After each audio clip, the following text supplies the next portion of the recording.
and welcome to the second class in our series of classes introducing you to the practice of Ashtanga Yoga. So hopefully you've watched the first class. If you haven't watched it yet, I suggest you go back and watch it before joining this second class. And also hopefully you've been practicing what you learnt in the first class. In the first class we started with Surya Namaskar A and B. And ideally it's good to try and practice this every day, learn it by memory. And now we'll move on to the next class where we'll also do Surya Namaskar A and B because it's part of the practice that we do every day, and we'll start adding some standing postures as well. So I have with me today Laura and Natalie who are going to start demonstrating. So let's start with Surya Namaskar A. So what I didn't mention on the first class, well I did mention that every breath and movement is synchronized together.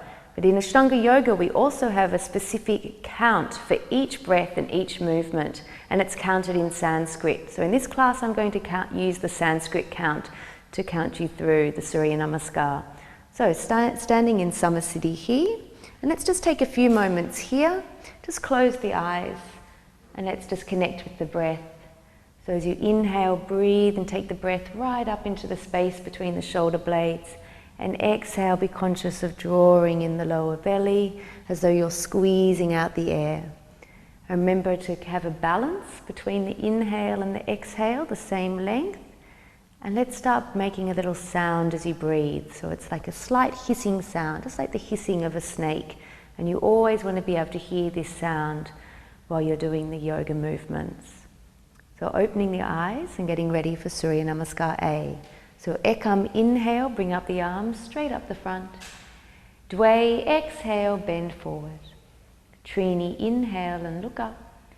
Shashwati, exhale, step back, come down. Panchi, inhale into upward dog. Shat, exhale. And 5 breaths here. So remembering you can adjust your feet if you need to bring the heels down onto the mat. Feeling a nice stretch up the back of the legs, and we're also wanting to keep a lengthened spine, so it's almost like we're making a triangle shape with the body. 4, 5, inhale and step back forward. Exhale, bring the head down towards the shins. Inhale, stand up, palms together and look up. Exhale. Ekam, inhale, arms up. Dve, exhale, bend forward. Trini, inhale, look up. Chatwati, exhale, step or jump back. Pancha, inhale. Shat, exhale. Tucking the head under, looking towards the navel. 1, 2, 3, 4, 5. Pancha, inhale and jump forward. Shat, exhale, head down. Sapta, inhale, bring up the arms, look up. And Samasthiti here. Ekam, inhale. Dve, exhale. Trini, inhale, look up. Chatwati, exhale, jump back. Pancha, inhale. Shat, exhale. So really spreading the fingers, pressing the palms into the mat, pushing the hands forward, pushing the feet back, stretching the mat with the hands and the feet. 3, 4, 5. Pancha, inhale and jump. Shat, exhale, head down. Sapta, inhale, arms up, look up. And Samasthiti here. Okay, so for the next one, I'm going to let the girls do it through by themselves, and this is also a chance for you to see whether you remember the sequence in your own time.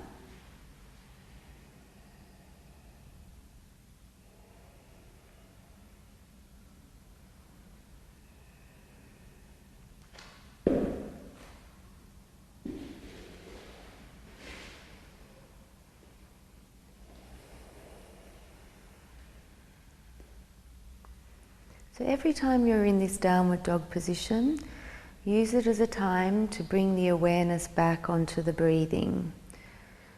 So in Ashtanga we have 3 points of focus. It's the breath, the posture and the looking point. So the posture, we're making this shape. The looking point, or the dristi, is towards the navel. And the breath is what links all the postures together. So we're aiming to keep the breath calm and steady, no matter what posture you're doing.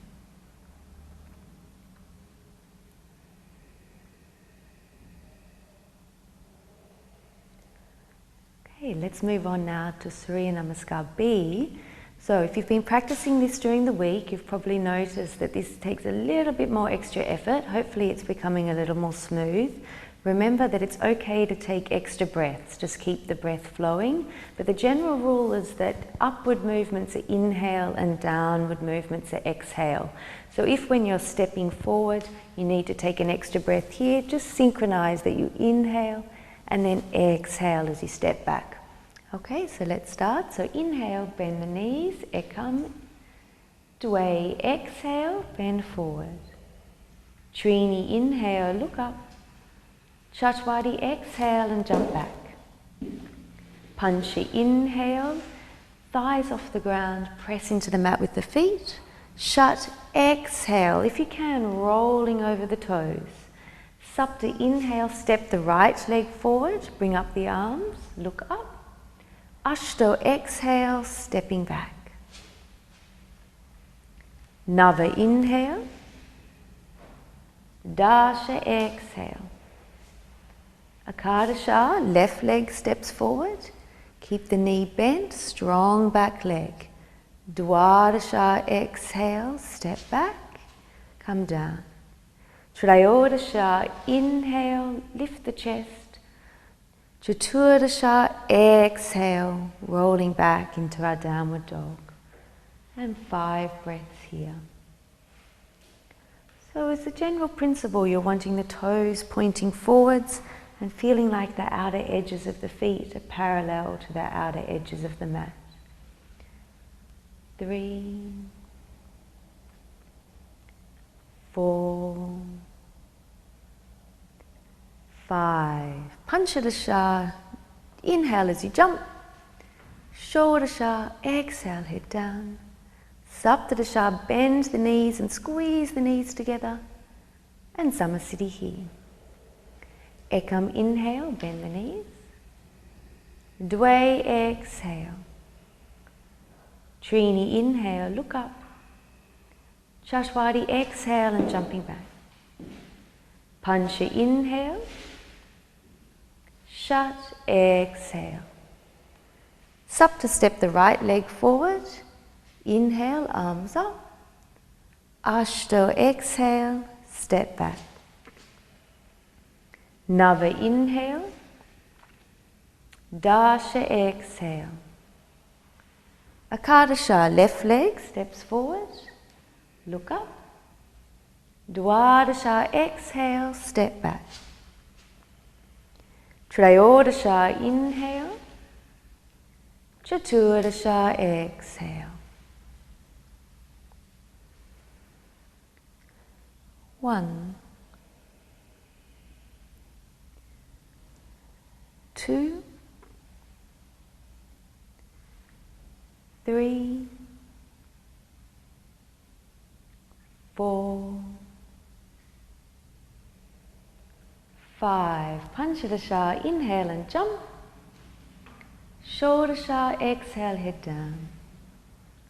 Saptadasha, bend the knees, arms up. And Samasthiti here. Okay, for this next one, doing it at your own pace and checking that you can remember it.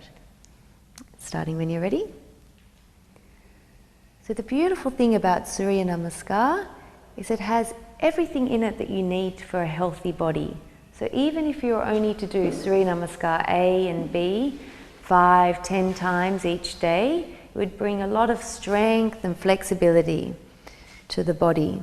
Because what we're doing is we're moving the back one way, we're arching the back, and then we're moving it the other way. So you can see here for the upward dog, the back arches, and then we turn the back the other way. And essentially what that's doing is exercising not just the spine but also the nervous system. So it's keeping the nervous system healthy, which is an important part of overall health. And when you memorize it, you can do it at your own pace. So you can follow your own breath, which means you can go as fast or slow as you like. So some mornings I wake up and I feel like doing a very slow Surya Namaskar. Other times, if it's a cold morning, I might speed it up a little bit. But it's important to memorize the movements, and then you can do it anywhere, anytime.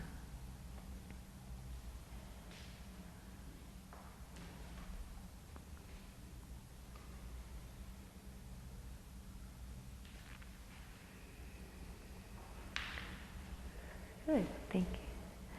So we've just done it 3 times, but it's fine to continue to do Surya Namaskar A and B 5 times each if you're practicing by yourself. But we'll just finish there for the Surya Namaskar B today. And now we're going to start learning some of the standing postures. So essentially we've warmed up the body and we're ready to move into the next section of the series. So the first one is called Padangusthasana, and it's a forward bend. So we step the feet out about hip distance apart. And just look down at the feet and just have the toes pointing forwards. Good. Take your hands onto your waist and inhale and lift the chest, and exhale, bend forward. And you're going to take hold of your big toes with 2 fingers.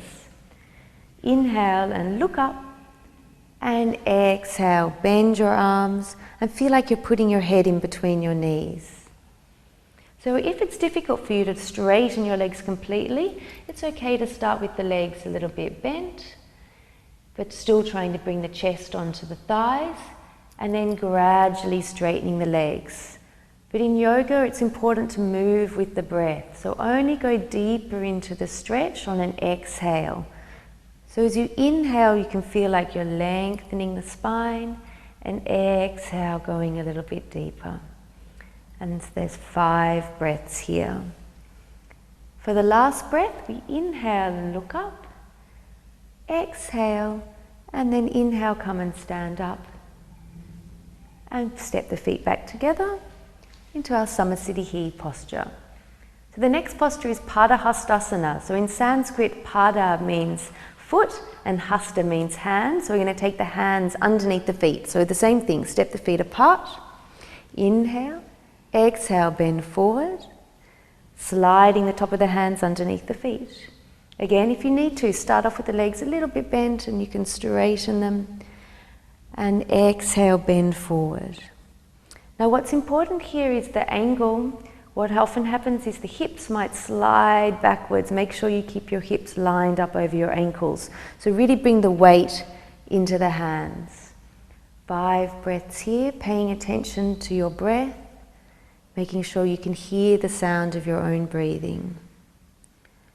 And the last breath, exhale. Inhale and look up. Exhale, hands onto the waist. As you inhale, stand up.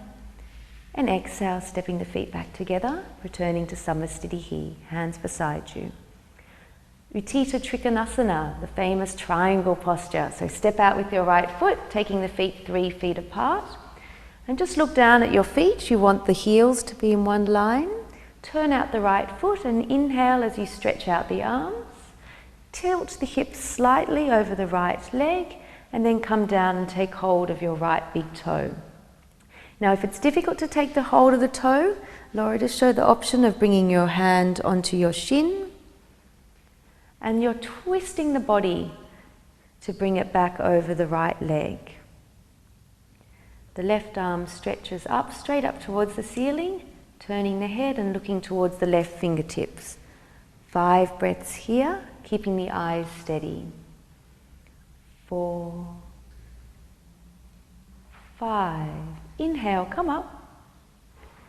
Turn the feet. And the other side. Exhale. Grabbing hold of the toe. Twisting the body. So there's a feeling like you're wrapping this leg back. It's an external rotation of here, internal rotation here. And in all these standing postures, really grounding firmly into the mat, feeling like you're stretching the mat with the feet. And inhale and come up. And exhale, step back to the front. Samasthiti.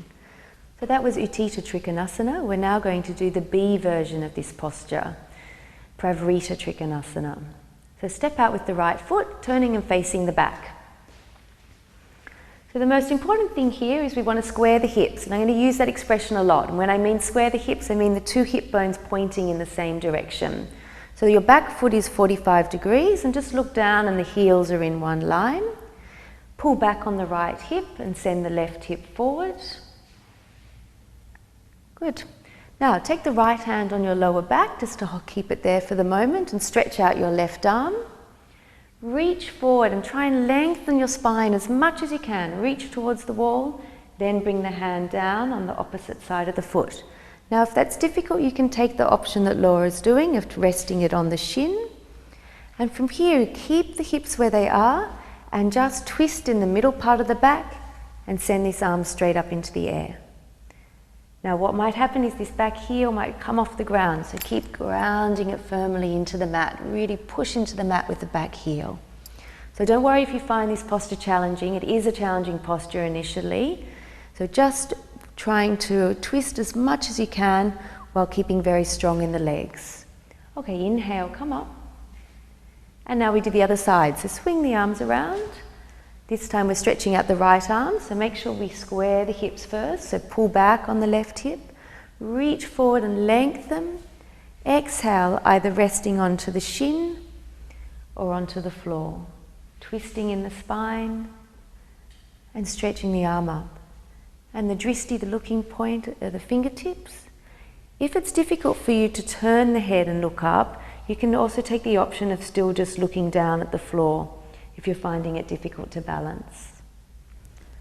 So inhale and come up to standing, and exhale, stepping back to Samasthiti. So those postures, Utthitatrikonasana A and B, the legs are straight and the feet are just 3 feet apart. And we think of them as like in a little set. So now we have a next set of postures. It's called Utthitaparsvakonasana. And this time the feet are 5 feet wide, so it's quite a wide stance. So again, leading with the right foot, step the feet out wide.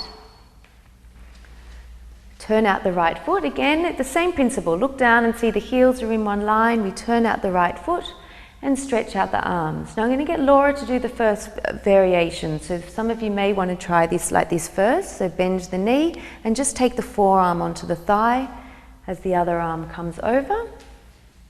And this is fine. And Natalie can come into the full posture, hand on the mat. And 5 breaths here. Now what's important is this knee here. Make sure it doesn't roll inwards. You always want to keep the knee lined up over the big toe. So keep pushing with the knee back into the shoulder. Also, Natalie, just lift your hand off the floor. Good. So just checking that you're not collapsing into this leg. You want to still be really pressing into the mat. Pressing here. Nice strong leg, and we're twisting the torso, feeling like you're taking the heart up towards the ceiling. Okay, inhale, press into the heel to come up, and turning for the other side. Now before you bring the arm down, bend the knee and reach out as much as you can. So you're lengthening the underside of the body, and good. So if you're trying Laura's option, you can do that a couple of times and then maybe test it out and see whether you can take the hand onto the ground. So just now, Laura, you can take the hand down, taking the hand behind the foot. So the dristi, the looking point, is towards these fingertips, keeping the eyes very steady. Okay, inhale and come up. And now we have the B version, Parsvottanasana B, or Prasarita Padottanasana. So let's go, there's a few options for going into this. Natalie, you can show the full posture, so show us what that looks like. So this is a very strong twist in the torso. It's one of the reasons also, if you haven't worked out yet, that we advise don't eat for a couple of hours before yoga. because there's a very strong twist on the digestive organs here. Okay, so this takes a little bit of practice to get into. Let's show how you could go into that. So turn to the back lower and just drop your back knee onto the ground. Stretching up the left arm, lengthen the left arm. Use your right hand to push in the thigh. Good. Just tuck the toe. And for the moment, you can keep your heel up off the ground. That's it, if it's difficult to bring it down. And even just taking the arm straight up like this. And for some of you, even maybe just taking the hands into prayer position. Okay, inhale and come up. And the other side. So Natalie will do the full posture. And when you're trying it for the first time, it might be enough, so just keep the knee on the ground for now. Just trying it like this. As you go to lift up this knee, keep the hips low, so just send the heel to the back as you lift and straighten the leg. And we have 5 breaths here. 4, 5. Inhale and stand up. And exhale, stepping back to the front. Okay, so think of those when you're learning them by memory in a set. You have Trikonasana, feet 3 feet apart, and the Parsvottanasana set, the feet are 5 feet apart. So now we move on to Prasarita Padottanasana, the wide-legged bends. So again, stepping out with the right foot, take the feet quite wide this time, toes pointing forwards, almost feel like they're turning inwards slightly. Hands onto the waist. Inhale and lift the chest. Exhale, bend forward and take the hands onto the mat. Inhale and look up, and exhale, bring your head down towards the floor. Now, don't worry if your head is a long way from the floor. These girls have been practicing for many years, and it does take time, so you have to start somewhere. So just bring the head down as far as you can, and if you need to have the legs a little bit bent to start with, that's okay, but you're aiming on eventually straightening them. And remember, only go deeper into the stretch on an exhale. So you have 5 breaths here to really go deeper into the stretch. So you're feeling like the sitting bones are coming up towards the ceiling. Okay, the last breath, we inhale and look up.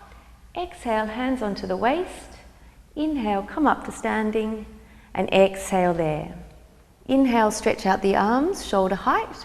Exhale, hands on the waist again. Inhale, lift the chest. And exhale, bend forward. And this variation, we just keep the hands on the waist. Now this is a good point to bring the awareness again back onto your breathing. So be aware as you inhale, the breath is coming right up into here. And when you have your hands on the waist, you can notice, exhale, draw the lower belly in to squeeze out the air. And again, 5 breaths here. 4, 5. Inhale, come all the way up. And exhale. Inhale, stretch out the arms. Exhale, take them behind, and we're interlacing the fingers. Inhale, lift the chest. And exhale, bend forward, bringing the hands down towards the floor as much as you can. So sometimes this can feel a little bit challenging when you first start. It's an unusual stretch to stretch into the shoulders. And then you might have, if you're a yoga teacher like me, come along and push down a little bit more. 5 breaths. And inhale, come all the way up. And exhale, hands onto the waist. So the last one, inhale, lift the chest. Exhale, now take hold of your big toes with 2 fingers. Inhale and look up. And exhale, bend the arms. Feel like you're pulling yourself down. The elbows go out to the side, but move the shoulders away from the ears. And 5 breaths. 3, 4, 5. Inhale and look up. Exhale, hands onto the waist. Inhale, come all the way up. And exhale, step back to Samasthiti. So the last posture that we're going to learn today is called Parsvottanasana. So this involves taking the hands in prayer position, but we take them behind the back. So to come into this, practice, just think of rolling the shoulders forward, sliding the hands up the back. Now if that's difficult, you can also just wrap around and hold the elbows. But I'll let Natalie and Laura come into the full posture. Good. So step out with the right foot, face the back, and square the hips. So pull back on the right hip, send the left hip forward, ground firmly into the mat with the feet. So feel like you're stretching the front leg forward, the back leg goes back. And inhale and exhale, bend forward over the right leg, keeping the right leg straight. Now there's a tendency sometimes to bring all the weight forward, so keep pressing into the back heel, pulling back on that right hip. And 5 breaths here. 1, 2, 3, 4, 5. Inhale, come up. Turn and face the front. Square the hips again, so the left hip goes back, right hip pushes forward. Draw the lower belly in and drop the tailbone. And exhale, bend forward. And the dristi, the looking point, is towards the shin. 1, 2, 3, 4, 5. Inhale and come back up to standing. And exhale, Samasthiti here. So what we've done today are the first 6 fundamental postures of the Ashtanga Yoga primary series. And so this adds on to what we learned in the last class. So now we jump to the same thing we did in the last class, which is those series of finishing postures that we always finish off the Ashtanga Yoga series with. So sitting down on the ground. Okay, so both Laura and Natalie can come into the half lotus position, and I'll be sitting. For some of you, if that's difficult to do, you can just sit with the legs crossed. So wrap the arms around, holding your elbows, and lower your head down onto the mat. So essentially this is a preparation posture for the final posture of the Ashtanga Yoga sequence, which is sitting in Padmasana, the legs in the full lotus posture. But this takes time to get into. So we do a preparation posture by just having the legs in the half lotus position, or sitting with the legs crossed is absolutely fine as well. So inhale and now come up. And let's do some breathing into the chest. Take the hands back, fingertips pointing forwards, rest the weight into the hands. Lift the chest and look up. Breathing into the chest here. So as you inhale, really expand the rib cage, and exhale, it comes back. We'll have 5 breaths. 1, 2, 3, 4, 5. Good, sitting forward. Now keep that sense of the chest being lifted. So lift the sternum, shoulders down, the thumb and forefinger come together. This is called Jnana Mudra. The fingers are straight and together, and the arms are straight, resting on the knees. Keep the eyes open, but just find a spot in front of you to keep the eyes steady. So become aware of your breath, noticing the sound, trying to make the same sound on the inhale as the exhale, and get a balance between the inhale and the exhale. So breathing in deeply and a long exhale. So in yoga we're always wanting to work with this concept of balance. So we want a balance between both strength and flexibility. We want a balance between being energized at the same time calm and relaxed. And that's what we're trying to find here with the breath as well. So 5 more breaths. 1,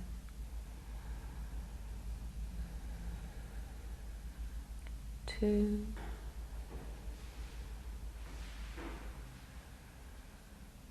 3,